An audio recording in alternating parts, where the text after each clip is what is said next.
Une IGP, nous avions à l'époque manifesté un certain nombre de réserves en ne votant pas cette motion, considérant que l'AOP et l'IGP constituaient, pour ce qui nous concerne, des démarches indépendantes, parallèles et très probablement complémentaires, et qu'il n'y avait pas lieu de façon exclusive de dresser les uns contre les autres, tant il est vrai que l'IGP garantit un savoir-faire et que l'AOP garantit en plus un lien avec le territoire.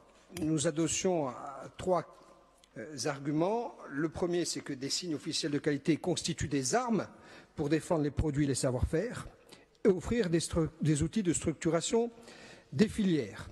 Et il faut savoir qu'aujourd'hui, il n'y a pas de protection de ce type et que l'on peut faire du saucisson corse à Lille. L'IGP obtenu sur les 7 produits en mai 2018 constitue de fait un encadrement de certaines pratiques avec un cahier des charges précis de nature à préserver les savoir-faire.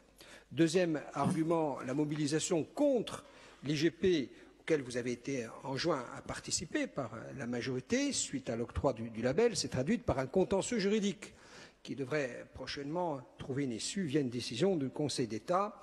On a du mal à imaginer l'impact de ce positionnement sur la décision du Conseil d'État. Troisièmement, sur la base de quelques chiffres et très rapidement, on recense 411 détenteurs de porcins en Corse, parmi lesquels 27, seulement 27, c'est-à-dire une petite trentaine, ont adhéré à l'AOP.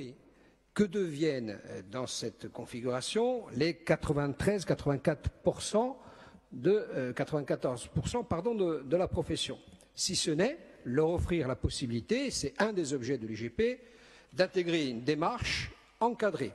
En 2017, chiffres SMAC, ont été abattus pratiquement 11 000 porcs charcutiers, ce qui correspond à peu près à 7 animaux par jour et par abattoir. La matière première est donc insuffisante. Cet argument tendant à dire qu'on importe tout et n'importe quoi prend appui sur une situation qui, elle, est bien formalisée, en tout cas en matière de chiffres. L'importation de matières premières est nécessaire. Ça ne veut pas dire que parce qu'elle est nécessaire, on doit, comme ça a été caricaturé à l'extrême, importer de Chine ou de je ne sais ailleurs, une viande non contrôlée.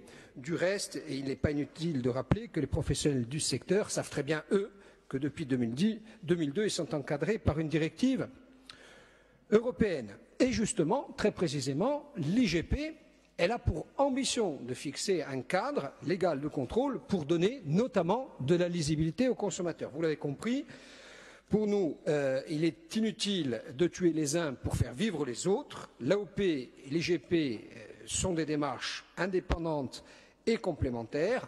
Aussi, ma question est simple. Un an après le positionnement de la majorité, contre l'octroi par l'INAO des 7 IGP charcuterie de beauté, et à la veille d'une décision de justice importante sur ce dossier, nous voudrions connaître votre position, en tout cas savoir si elle est restée figée ou si elle a depuis évolué dans le sens de ce que nous considérons être la raison.